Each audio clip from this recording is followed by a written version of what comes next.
नमस्कार दोस्तों, ये है वायरल फैक्ट। अब इस वीडियो के अंदर शेख रशीद फिर से आके बकवास कर रहा है। अब सिचुएशन ये है कि जब कभी भी इंडिया और पाकिस्तान के बीच भी टेंशन होती है तब यही शेख रशीद पाँव पाँव किलो के बम लेके आता है और भारत के खिलाफ मतलब कि बोलते हैं कि इंडिया बैशिंग करने लगता है। यही बात अगर मान लीजिए कि दूसरी तरीके से अगर देखें तो ये भी स्टेटमेंट देता है कि हमारे पास ऐसे बम है जो सिर्फ और सिर्फ हिंदुओं को मारेंगे, मुसलमानों को उससे कुछ नहीं होगा। अब यही से एक रशीद इजराइल और पैलेस्टाइन के बीच या फिर कहे कि इजराइल और हमास के बीच जो यहाँ पे लड़ाई हो रही है, जो अभी चल रहा है, तो इस पे भी यहाँ पे कमेंट यही दे रहा है कि भाई मुसलमान मुसलमान मुसलमान। अरे भाई ठीक है, अगर वो सेम कम्युनिटी के अगर आप काउंट करते हो, मतलब पाकिस्तानी लोग काउंट करते, हालांकि सऊदी टर्की वो काउंट नहीं करते कि आप मुसलमान हैं, लेकिन फिर भी अगर आप मान लो कि वो मुसलमान है, तो अगर ऐसे देखा जाए तो जब अमेरिका पे हमला हुआ था तब सारे क्रिश्चियंस कंट्री ने अगर ये बकवास शुरू कर दी होती कि भाई क्रिश्चियन पे हमला हुआ है, लेकिन ऐसा नहीं हुआ था। अब कहीं नहीं, पता नहीं कहीं भी हो जाए तो पाकिस्तान को अपनी नाक घुसेड़नी है, लेकिन अगर चाइना के अंदर कुछ होता है तब वहां पे नहीं बोले, क्योंकि वो तो माए बाप है, वो तो पॉकेट मनी देता है। तो दोस्तों इसी के साथ ये वीडियो शुरू करते हैं। ये तो बहुत बड़ी बात कर रहे हैं शेख साहब। अगर ये जंग इस्लामी दुनिया में फैल सकती है तो क्या इसराइल अपने टारगेट्स को और ज़्यादा बढ़ाएगा? वो शाम, लबनान, उर्दन इस तरफ भी बढ़ सकता है, सऊदी अरब भी सामने है। ये सारा कुछ आपका मतलब ये है कि ये जंग जो है वो और आगे इस्लामी दुनिया में जा सकती है? देखिए, अभी तो इसराइल के अंदर भी यहूदी वर्सेस अरब जो है एक बहुत बड़े हालात में और कई उनके शहरों में इमरजेंसी नाफस हो गई है, और ये लबनान की तरफ से भी हो सकती है, शाम की तरफ से भी हो सकती है, और इस जंग के बढ़ने के इम्कानात भी हैं, क्योंकि फलस्तीनी कौम के साथ जिस तरह वो अपना केस लड़ते हैं दुनिया में, वो बड़ा कमाल का लड़ते हैं। 150 उनकी शादियां हो गई हैं, बच्चे, मीडिया, कोई ऐसी जगह नहीं जहां इसराइल के इस कदम को क्रिटिसाइज ना किया जा रहा हो और उसको बुरी नजर से देखा जा रहा हो। तो मेरे नजदीक जो है ये बात बढ़ सकती है, और लेट्स सी संडे को, कल संडे है, अक़वाम मुत्तहिदा में क्या करते हैं ये सुपर पावर्स जो हैं। तो 45 ममालिक की एक फौज तैयार की गई थी, वो भी कुछ रोल प्ले कर सकती है?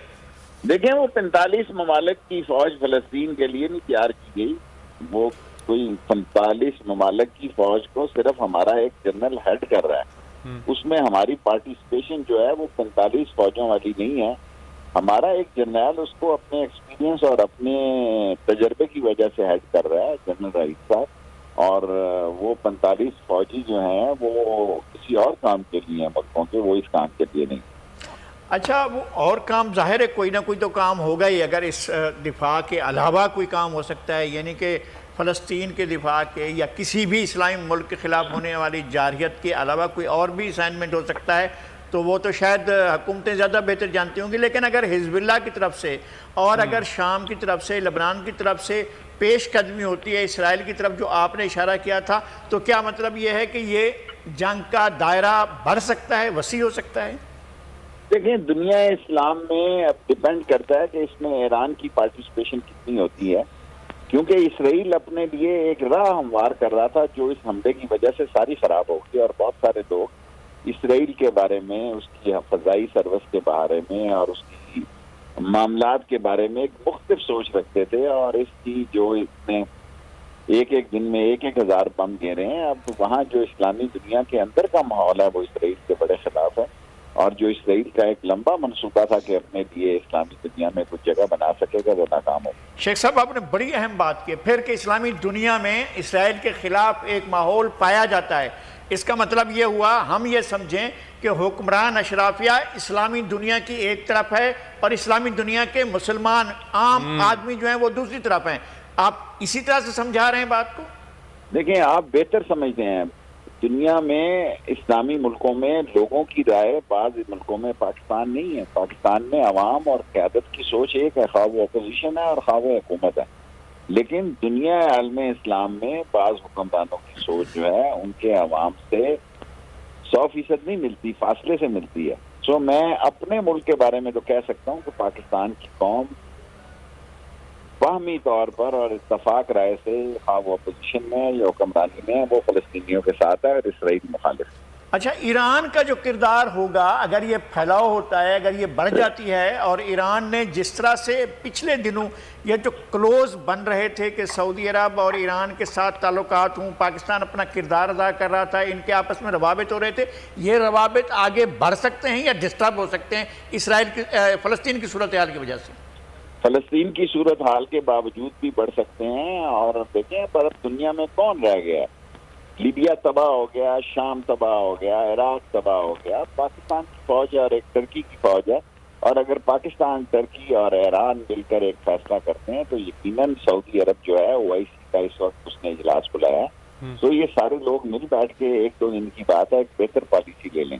یہ آپ کا تصور بہت ویژنری ہے کہ اگر پاکستان، ترکی اور ایران مل کر اور اگر سعودی عرب کو بھی قائل کرتے ہیں تو ایک بڑی ڈیفنس لائن بن سکتی ہے. کیا اس طرح کی بات پاکستان کی اپنی حکومت کی یا اسٹیبلشمنٹ کی سوچ میں موجود ہے؟ دیکھیں، سفارتی سطح پہ تو ہم نے محمود صاحب سے، فلسطین کے لوگوں سے بھی رابطہ کیا ہے، سعودی سے بھی رابطہ کیا ہے، خود ایران سے عمران خان نے بھی بات کی ہے، کچھ اور لوگوں سے بھی بات ہو رہی ہے. So we are very much in the picture with the support of Palestinians, but wait and see, let's see superpower what's going to decide on Sunday. اور OIC کے حالات تو بڑے نارمل سے ہی ہوتے ہیں، لیکن اقوام متحدہ اتوار کو کیا فیصلہ کرتی ہے اور چین میں اس کا کیا کلیدی کردار ہوتا ہے، یہ بھی دیکھنے کے لیے ضروری ہوگا. اچھا، پاکستان نے اس سلسلے میں جو دوسرے مستقل ممبران ہیں سلامتی کونسل کے، چین ہے اور روس ہے، کیا پاکستان ان سے بھی رابطے کا فیصلہ کر سکتا ہے؟ کیا اس سلسلے میں بات آگے بڑھ سکتی ہے؟ دیکھیں، میں روس کے بارے میں تو معلومات اتنی نہیں جانتا، فارن آفس اس پہ تبصرہ کر سکتا ہے. بطور انٹیریئر منسٹر میں یہ کہہ سکتا ہوں کہ پاکستان اور چین جو ہے انٹرنیشنل فورم پہ اس کی ایک ہی رائے ہوتی ہے اور اس کی ایک انڈرسٹینڈنگ ہوتی ہے.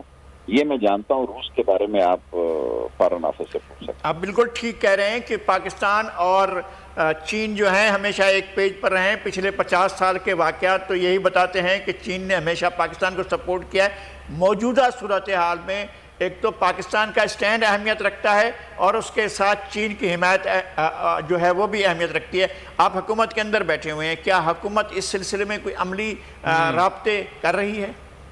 دیکھیں، یہ سارے باتیں رابطے کر رہی ہے تو میں نے آپ کو خبر دی ہے نا کہ انہوں نے محمود سے بات کی، فلسطین سے بات کی، اردگان سے بات کی، سعودی عرب سے بات کی.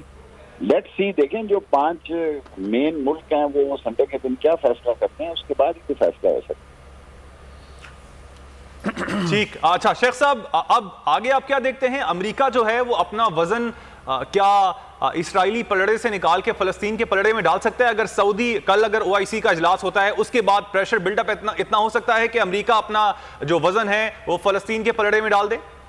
میں نہیں سمجھتا کہ OIC ایک قابل احترام ادارہ ضرور ہے، پر پریکٹیکلی ایکٹیولی اس کا کوئی اتنا اہم رول نہیں جو ہم مسلمانوں سے توقع رکھتے ہیں.